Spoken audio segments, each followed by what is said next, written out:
नमस्कार। कभी सोचा है कि जब गलती से किसी गर्म चीज को छुआ जाता है तो हाथ पलक झपकते ही पीछे कैसे हट जाता है, या फिर कोई पौधा हमेशा सूरज की तरफ ही क्यों मुड़ जाता है? ये सब नियंत्रण और समन्वय का कमाल है। तो चलिए आज इंसानों और पौधों दोनों के अंदर मौजूद इन जबरदस्त कम्युनिकेशन नेटवर्क्स को समझते हैं। शुरुआत करते हैं एक बहुत ही आम सी स्थिति से, जिसे हम सबने महसूस किया है। एक पल की असावधानी और हाथ किसी गर्म चीज को छू लेता है। तो ऐसा होता क्यों है? असल में इसका जवाब एक बहुत ही तेज कम्युनिकेशन सिस्टम में छिपा है, जो हमें खतरे से बचाता है, और वो भी अक्सर इससे पहले कि हमारा दिमाग उस दर्द को ठीक से महसूस भी कर पाए। इसे कहते हैं प्रतिवर्ती क्रिया या रिफ्लेक्स एक्शन।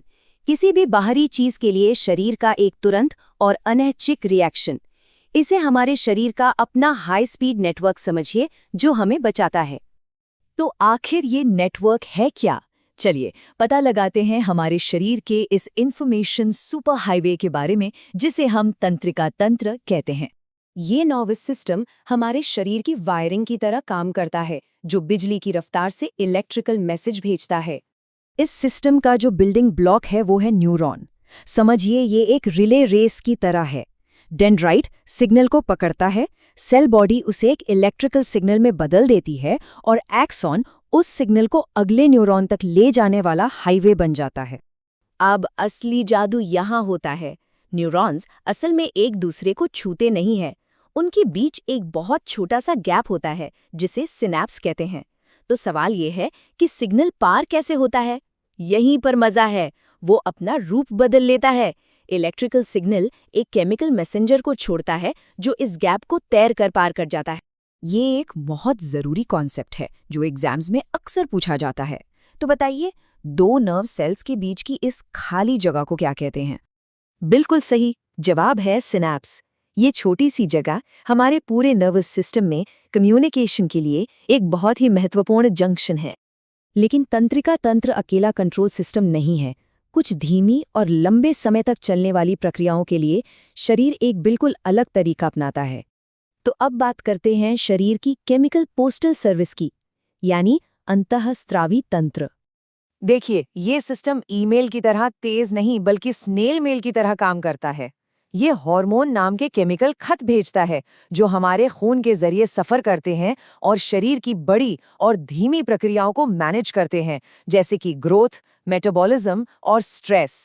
चलिए इस सिस्टम के कुछ मेन प्लेयर्स से मिलते हैं।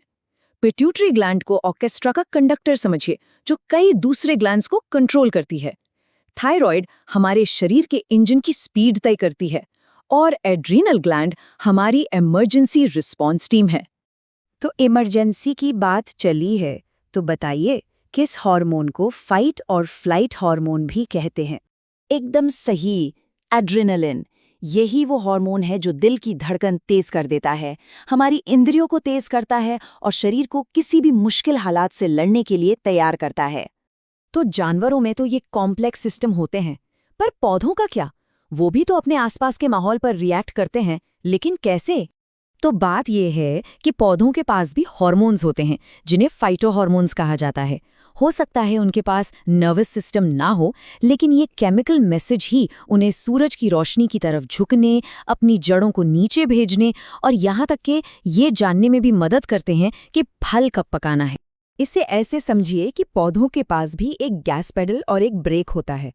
ऑक्सिन और साइटोनिन जैसे हार्मोन गैस पेडल की तरह हैं, जो पौधे को बढ़ने के लिए कहते हैं। और फिर एब्सिसिक एसिड जैसे हार्मोन भी हैं, जो ब्रेक का काम करते हैं। जब हालात मुश्किल हों, जैसे सूखे के दौरान, तो ये ग्रोथ को धीमा कर देते हैं। तो एक ज़रूरी सवाल, पौधों में पत्तियों के मुरझाने और गिरने के लिए कौन सा हार्मोन जिम्मेदार है? जी हाँ, इसका जवाब है एब्सिसिक एसिड। यही वो हार्मोन है जो पौधे को बताता है कि अब मुश्किल वक्त के लिए तैयार हो जाओ और एनर्जी बचाने के लिए अपनी पत्तियां गिरा दो। चलिए, तो हमने काफी कुछ जान लिया है। अब फटाफट से जो मुख्य बातें हैं उन्हें एक बार दोहरा लेते हैं। तो हमने देखा कि जानवरों में दो तरह के सिस्टम हैं, एक हाई स्पीड इलेक्ट्रिकल नेटवर्क जो तुरंत एक्शन लेता है, और दूसरा स्लो केमिकल पोस्टल सर्विस जो लंबे समय तक काम करता है। और हमने ये भी जाना कि पौधे भी अपने हार्मोनल मैसेजेस से कैसे कम्युनिकेट करते हैं। ये बात इस चीज़ पर रोशनी डालती है कि कैसे कंट्रोल और कोऑर्डिनेशन जिंदगी के लिए बेहद ज़रूरी हैं, जो हर जीवित चीज़ के अंदर बहुत ही बारीकी से काम करते हैं। और ये हमें एक बहुत ही दिलचस्प सवाल पर लाकर छोड़ता है। कभी सोचा है कि जानवर और पौधे जो इतने अलग हैं, उनके कंट्रोल सिस्टम पर्यावरण की एक जैसी मुश्किलों को इतने मिलते-जुलते तरीकों से कैसे हल करते हैं?